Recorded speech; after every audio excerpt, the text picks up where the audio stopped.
What is your statement on dreads or hair braiding by Muslim men, and how do you suggest or advise them?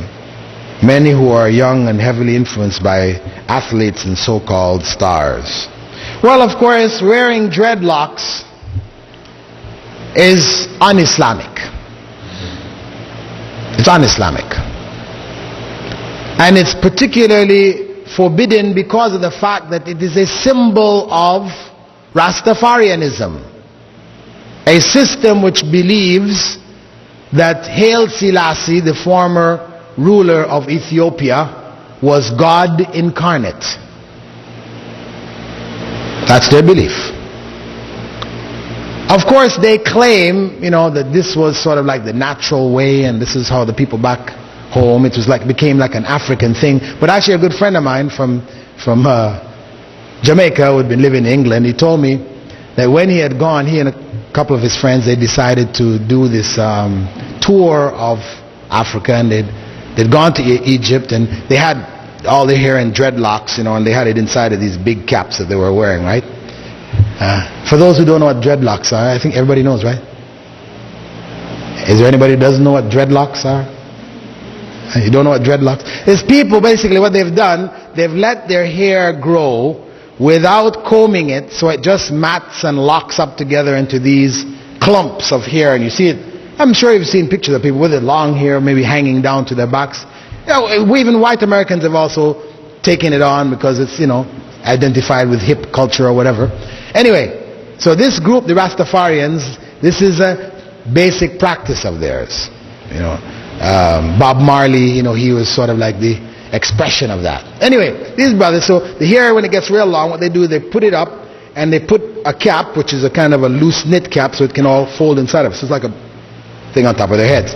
So these two brothers, they were telling me that when they went to Egypt, right, they weren't Muslims at the time. They'd gone to Egypt and they ran out of money. And, they were trying to beg some money. They couldn't hardly communicate. Nobody would give them anything, right? Eventually, they just were so hungry. They went into this restaurant. They tried to beg. Some people were eating. They refused them. And the brother, just in his frustration, he said, "Man, why don't you people help us?" He pulled his hair. His hair came out. The people ran out of the restaurant. I thought it was a madman. I thought he was insane, really. And really, in truth, as they said, they said, really, as we traveled and we went into Ethiopia, it was the mad people. You have some people, they're insane, they're just wandering the streets. These are the people who have their hair like that. They didn't find any other people, So I thought it was quite comical. Anyway, the point is that to do this is to identify with a culture of kufr, of shirk. And the Prophet ﷺ said, "Man tashabbaha biqawmin fahuwa minhum." Whoever imitates the way of a people is of them. If a sister accepts the interpretations of Ibn Abbas about hijab, is it okay to apply only half of the ruling, wearing the niqab but no gloves? Anyway, I don't know how that came in. Because the niqab was not a requirement. It is something commendable.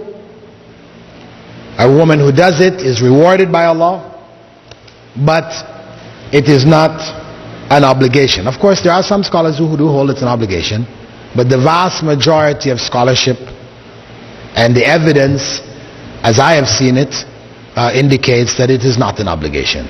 So if a woman decides to wear niqab and not wear gloves, even wearing of gloves is not a requirement. Or she decides to wear niqab and wear gloves, and she also wants to wear socks, she can do it. But to make that now a requirement for all the women, now this becomes oppressive. And for her to look at the sisters who don't do it as being half-stepping Muslims, they're a couple of notches down, this is again wrong. It's mistaken. We choose to do more, inshallah we get the reward for it. Others who may not be doing what we're doing in that regard may be doing other things in other areas far more than we're doing. So, Allah is the one ultimately to judge those things, and He judges according to taqwa. where the kafirs, the disbelievers, take on a fashion, it becomes a popular fashion for Muslims to imitate that fashion is wrong. Islamically, you shouldn't do it. You shouldn't do it. Muslims should distinguish themselves from the non-Muslims. Haircuts, like almost like the crew cut, where the hair is long on the top and short on the sides. Yeah, these kind of practices, this is known to be popular non-Muslim fashion. Of course, as Muslims, we should not take these things on. Of course, how you cut your hair, there's going to be some non-Muslims cutting their hair in a similar way. So it doesn't mean to say that the only option for you is to cut your hair in a way that no non-Muslim cuts his hair. No, I'm not saying this. But I'm saying where they have taken on specific fashions. And you can see it, the fashions, they go through cycles. They do this for a while, then they switch to that, and they switch to that. So as Muslims, we should not be following their fashion. When they become like this, we're this. When they become like that, we're that. And no. Prophet ﷺ said, the believer is not imma. He is just like a chameleon. Whichever way this goes, he's there. Wherever it goes that way, he's there. It's just following. He becomes a slave to fashion. The Nike symbols and these things, becoming a slave to fashion, and the labels and these kind of things. The outer garment has conditions, that it is not beautiful in and of itself. Very colorful, very flowery, so it becomes a means of attraction, because you are canceling what the purpose of the jilbab is. The purpose of the jilbab is to neutralize yourself, right? That you are not an object of beauty where people are attracted to you because of beauty. So it's not to say, on the other hand, now you have to wear the most crumpled up, wrinkled up, torn up clothing that you go outside. I'm not saying that either. That's going to another extreme, right? But the point is that your outer garment should be plain. I'm not saying it has to be black, because of course some people say, no, it doesn't have to be black. It's cultural. If you choose black, it's fine. It should be colors which are not themselves bright. Bright yellows or bright, things which are colorful and attractive to the eye. Flowery with embroidery and, things which are all beautification. It's plain old beautification. And you chose that particular khimar or that particular dress because it's beautiful. That's why you chose it. It's attractive. So we need to deal with that and take garments which are neutral, which downplay the attractiveness, the beauty aspect of dress. No, there's no hadith of preference. It only described the women as being like crows. I mean, the crow, the black crow, the garment that they wear in the abaya, which went from the head to the top, from behind at a distance, they would look like a crow in that sense, right? So it described that's how they were dressed, but it was not specifying that was the color. We don't have any specification for color. If a woman sought or desired not to be seen by men, obviously she meant who? Surely not her husband, right? She meant men who she could marry. She tried to avoid being seen by them, and Islam commends that a woman tried to avoid the glances of men, etc., and things which would invite those glances. This is from Islam. What is the first book in English you would recommend for church-going Canadians who want to understand Islam? Well, what I would try to do is I would try to find out from them what do they know of Islam first. And if they know nothing, there's a pamphlet which was done by the Saudi embassy called Understanding Islam and Muslims. I revised it and we printed up and used it for dawah in the Emirates and that region. And I think it is quite simple, it's quite colorful. It shows pictures of Muslims all over the Muslim world, and it has proven itself to be quite an effective means. Also, there's a book which was done by what's the brother's name? Ibrahim Abu Harb from Riyadh.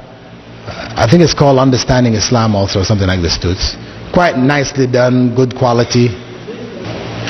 Brother's question, whether the Christians of today and the Jews are the same Christians and Jews referred to in the Quran. Yes, they are the same. By the time the Quran was revealed in the 8th, 7th century,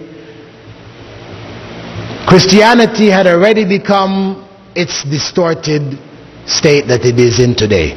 The Gospels are already established, their practices of belief in Trinity, everything was already there. The early years when true Christianity still remained, and there were people upholding monotheism, Tawheed, people like the Bishop of Alexandria, Arius, and other people like James after Jesus' departure in Jerusalem, etc. That ended by the 3rd century, as a force to be reckoned with. After the 4th century, that was finished. From then onwards, Christianity as we know it had established itself.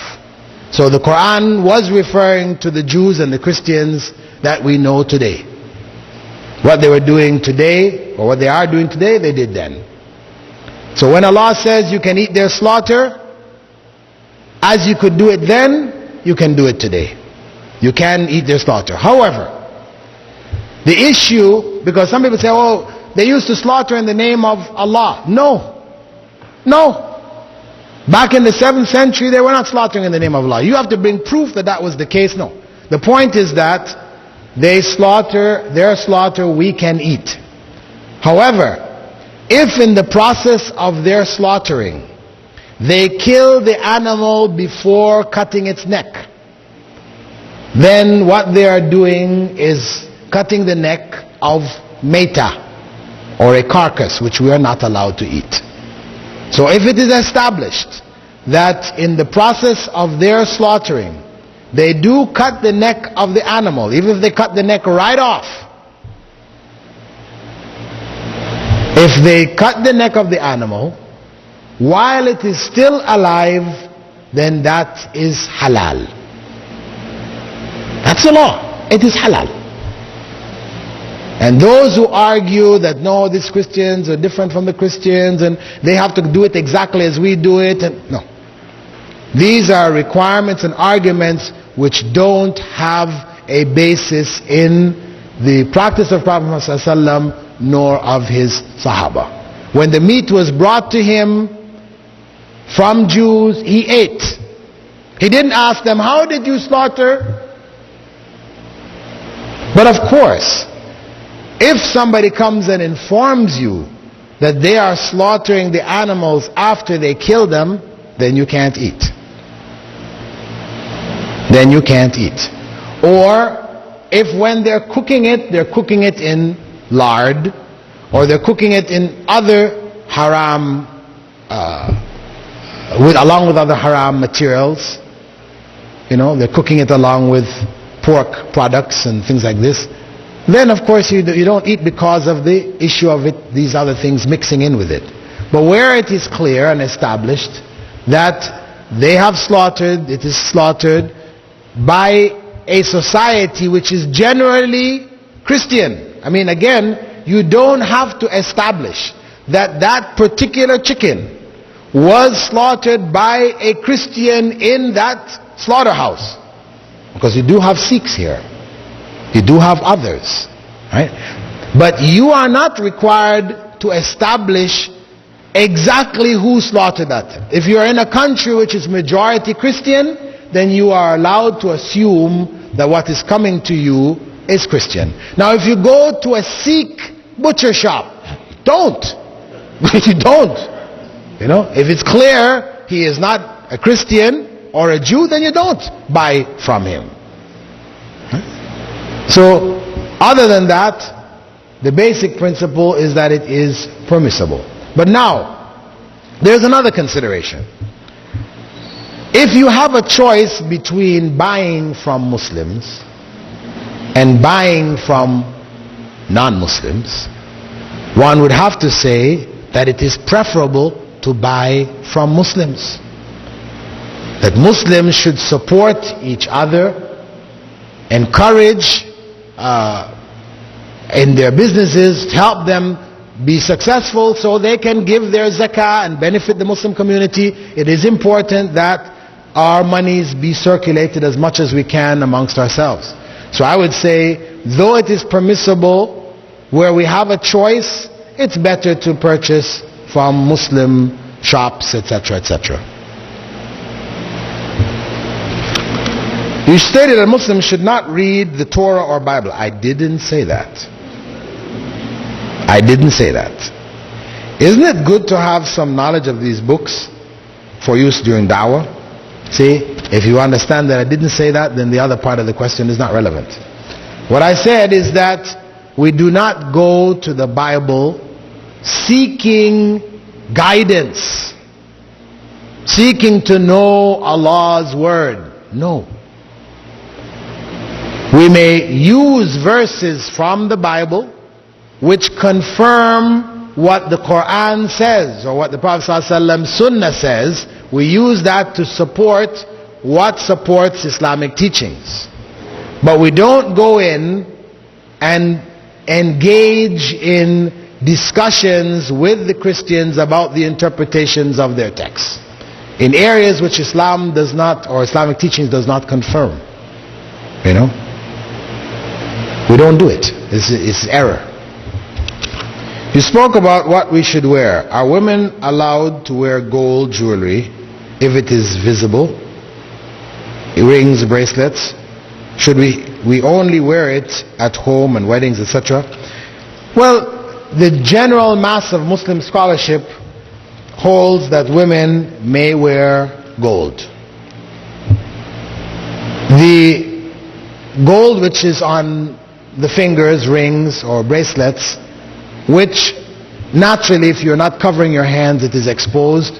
This would be a part of the beauty which is naturally exposed and is not impermissible for you. You can do it, right? I mean, if one wore, for example, a nose ring, which was worn in the time of the Prophet ﷺ, you know, a ring in their nose or stud or whatever, for a woman it is permissible because this is a part of ornamentation which it is natural to be worn there. It was done in the time of the Prophet ﷺ, and he didn't make any prescriptions pertaining to it.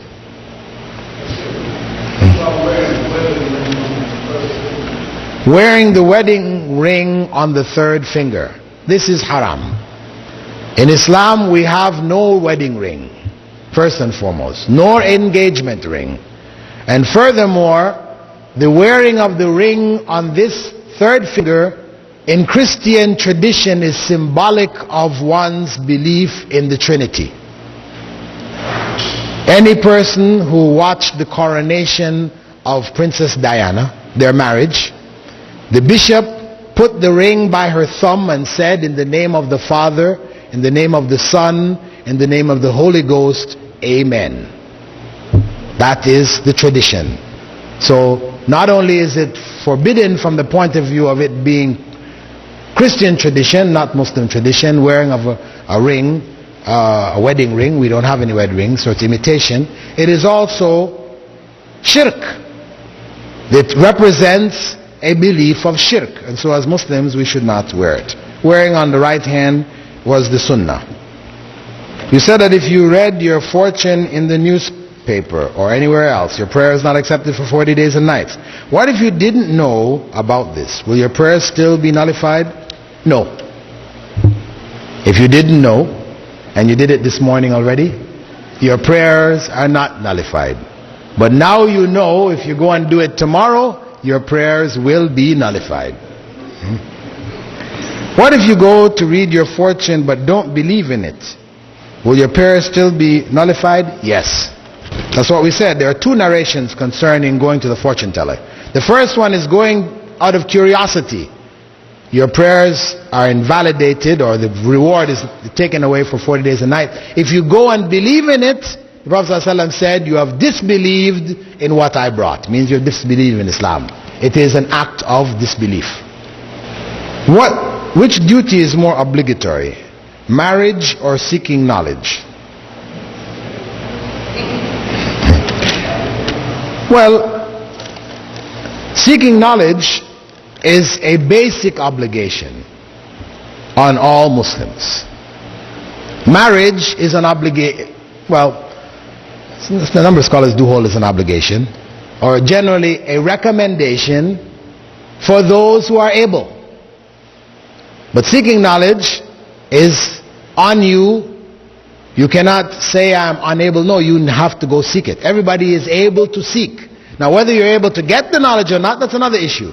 But seeking that knowledge, this is an obligation on you till you die. Marriage is a strong recommendation once you are able. As Prophet ﷺ said, Ya ma'ashara shabab man istata'a minkumul ba'a falyatazawwaj. O young men and young women, whoever among you is able to get married should get married. And we as parents should encourage our sons and daughters to marry early. Delay of marriage promotes corruption. I know when my son, who was 16, got married, people were shocked. Why are you married 16 years old? It's too young. No. It is the sunnah to marry young. Is the wearing of the nose ring okay, or should it be worn only in the home? It is okay to wear it. It's okay to wear it. Our sister's question is, young people's delaying marriage for secular educational purposes, is that permissible? Is this included in the seeking of knowledge? Well, the seeking of knowledge that we said, which was obligatory, this is religious knowledge. That is what is obligatory. Now, secular, or we call it academic knowledge, knowledge of the worldly things which benefit us in our worldly affairs, this may be what we call fard kifaya, or a community obligation. For some women, for example, to learn medicine, to be able to treat women, and dentistry, to be able to treat women, so that the women are not put in a position of haram, where they go to male doctors or male dentists. So it is obligatory on the community to produce some female dentists and female doctors, gynae doctors, OB-GYN doctors. So that is a community obligation. Marriage is a strong recommendation, and it is better if a woman has reached the age of marriage that she get married and pursue her education, if she's going into those areas which are beneficial, along with it. And it's very important actually for both males and females in going into fields of study. I mean, we have to be very careful about our intentions for study, what we're going into universities to study. That these fields that we go into, there is some kind of Islamic principles connected with it. The choice of areas to study should be areas which can be utilized and would be beneficial to the Muslim community.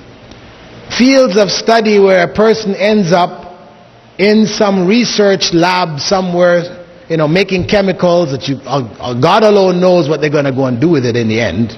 You shouldn't take these kind of fields. You should take very practical, direct benefit type fields where the Muslim community can come to you. We have a need as a community here, for example, in Ottawa. Muslims here have certain needs, whether they are in financial areas, building areas, or whatever. Muslims should go into the fields which will help to fulfill these community needs. Very important, because our seeking of knowledge should not be solely for our own benefit in this field. As the Prophet ﷺ said, and I quoted before, خَيْرُ النَّاسِ أَنْفَعُهُمْ لِلنَّاسِ. The best of people are those who are most beneficial to others. So our knowledge should be not only for our own benefit, but for the benefit of others. The brother's asking whether the research has been done on the methods in North America, the methods used by slaughterhouses in slaughtering. A number of researches have been done. A number.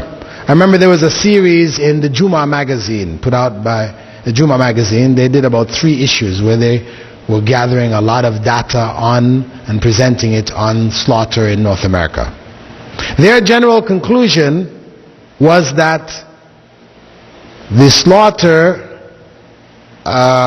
should be avoided because it's doubtful. This is what their general conclusion was from their research. And of course, where one feels doubt, then the Prophet ﷺ said, leave what gives you doubt and go to what doesn't give you doubt. So if you feel uncomfortable, personally, you feel uncomfortable, you feel doubtful about this which is coming to you, and you have a solid basis for that doubt, because of course some doubts don't have a basis, it is emotional or whatever else, and there's some doubts which have a factual basis. Where you have a factual based doubt, then it's better to avoid that thing and go to what doesn't give you any doubt. As I said, Muslims have financial needs. So financial needs meaning what? Not that they need interest-based banks. No, they don't. This is haram. They have financial needs, meaning that we need to develop some financial institutions which will allow Muslims to fulfill certain financial needs, like buying homes without interest, buying cars without having to pay installments and paying interest, and a variety of other things like this. We need to develop financial institutions which can protect Muslims from falling into these major sins. So that requires knowledge of this financial system as well as knowledge of Islamic finance. One needs to combine both to be able to develop alternatives. Now, Ibn Taymiyyah doesn't have a tafsir of Quran. What some researchers have done is they have collected from his rulings and writings, wherever he made some kind of interpretation of verse of the Quran, they've compiled it all together and called it a tafsir by Ibn Taymiyyah. You understand? So it means more than half the verses of the Quran don't have any tafsir or any explanation in that compilation. So he did not sit and write a tafsir, not like Ibn Kathir and others. And he did an introduction to tafsir which identifies these categories in the same way that Ibn Kathir did. Okay, the issue of mentioning the name of Allah over the slaughter. The verse, you have 2 verses in the Quran. Allah says you should not eat that on which other than Allah's name has been mentioned.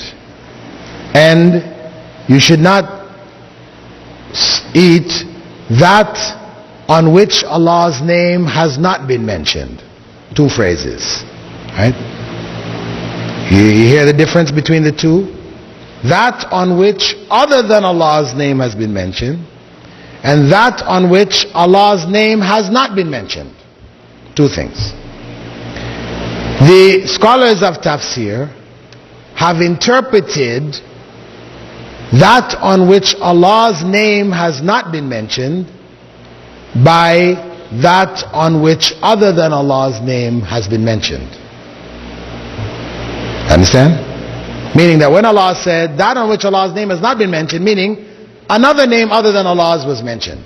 That is what is forbidden. Because A Muslim who slaughters an animal and forgets to say Bismillah, can you eat it? Yes. In America, Muslims are buying cars and houses, having them financed with interest and loans. Please elaborate. Haram. Just plain old haram. We don't need too much elaboration on that one. And those people who say it is necessity. Unfortunately, we have some people who have promoted this idea of it being necessity. Actually, the first Muslim scholar to say that was Muhammad Abdu in Egypt at the turn of the century. He was the first one to put that out. This is when the colonization was complete there in Egypt. The banks had all been introduced. He made the ruling that it was permissible to take interest because it became a financial necessity. However, this argument is false, because what is classified as durura in the Sharia has been defined by the scholars as that which will cause, a circumstance which will cause either the loss of life or limb.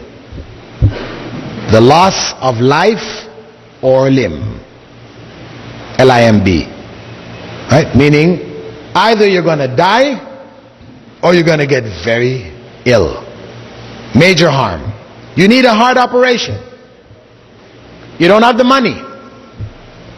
Nobody will lend it to you.